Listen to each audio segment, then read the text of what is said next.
అండి, అందరికీ నమస్కారం. మొన్న ఈ కోడిపుంజు గురించి ఒక పోస్ట్ పెట్టాను. చాలా అద్భుతమైన కోడిపుంజు అని. అద్భుతమైన కోడిపుంజు అని ఎందుకన్నానంటే, దీన్ని చింతారావు గారు కొన్నాళ్ళు పిల్లలు చేయించారు. పిల్లలు చేయించాక దీన్ని ఆయన దొడ్లో బాగా పెద్ద పెద్ద వాళ్ళు, ఈ రాష్ట్రంలో పెద్ద బ్రీడర్స్ ఎవరవుతున్నారో వాళ్ళందరూ చాలా గొప్ప గొప్ప కోడిపుంజుని కితాబు ఇచ్చారు. ఆయన నా కోడిపుంజుని నాకు ఇవ్వండి అని రిక్వెస్ట్ చేస్తే మళ్ళీ చేయించుకోండి, చాలా గొప్పదే, దీనికి 10 పిల్లలు పడితే 8 బ్రీడర్లు వస్తాయని చెప్పారు. ఎందుకంటే ఇది ఎక్కువ కాలం ఆయన దగ్గర ఉంది, నాకంటే ఎక్కువ ఆయనకే తెలుసు. చాలా అద్భుతమైన కోడిపుంజు శ్రీకృష్ణ ఇది. ఇలాంటి కోడిపుంజు రేర్గా పడుతుంది.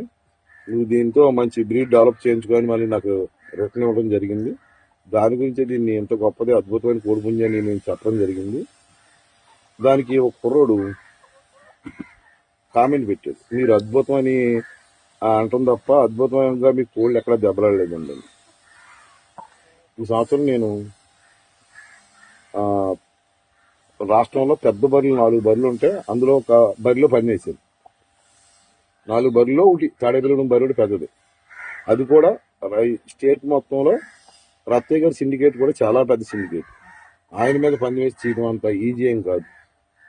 ఆయన మీద పని వేసాం. మన అదృష్టం కొలిది కొట్టింది. ఒక సంవత్సరం ఒకళ్ళు కొడతాయి, ఒక సంవత్సరం ఒకళ్ళు కొడతాయి, దాన్నే ఉంది బాగా దెబ్బలండి. అందులో ఒక కోడిపుంజు కాకి పిల్ల, దానికి ఇచ్చి 16 నెలలు ఉంటుంది.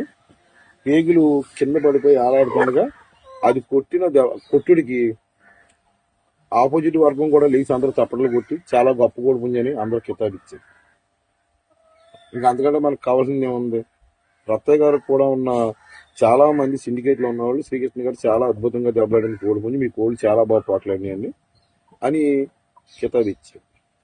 ఆ కుర్రోడు మరి చూసేదో చూడకో మాట్లాడేటో తెలియదు. ఎందుకంటే కళ్ళారు చూస్తే కానీ ఆడికి వచ్చిన వాళ్ళు అందరూ చూశారు, చాలా బాగా దెబ్బలని అన్నారు. ఇంకో విషయం, ఆ కుర్రోడు ఏదో పెట్టాడు, దాన్ని కొంతమంది స్క్రీన్ షాట్ తీసుకుని వీడికి పంపించుకుంటున్నారు. ఇప్పుడు నేను తుప్పల్లో ఏం పని చేయాల, సభలో వేసాను, అందరూ చూశారు. మీరు స్క్రీన్ షాట్లు పంపించుకుని అంత ఏముందరో అందులోని ఒకవేళ అంత మీకు దొరదగా ఉంటే నా మీద 4 పందేలేయండి. ఎప్పుడో చెప్పాను, లేదు ఎవరు ఊళ్ళాడు గొప్పడు.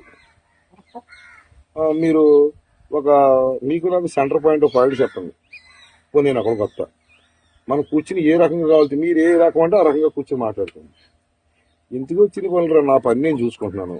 నాకు ఎవరికన్నా అడిగితే సాయం చేస్తున్నాను, నా వరకు నా పని నేను చూసుకుంటున్నాను. ఎదరోడు కూడా నేను పట్టించుకోవట్లేదు. అలాంటప్పుడు మీరు అంత ఆనందపడిపోవాల్సిన పని వచ్చిందిరా. నేను ఎవరి మ్యాటర్లో ఎంటర్ అయ్యి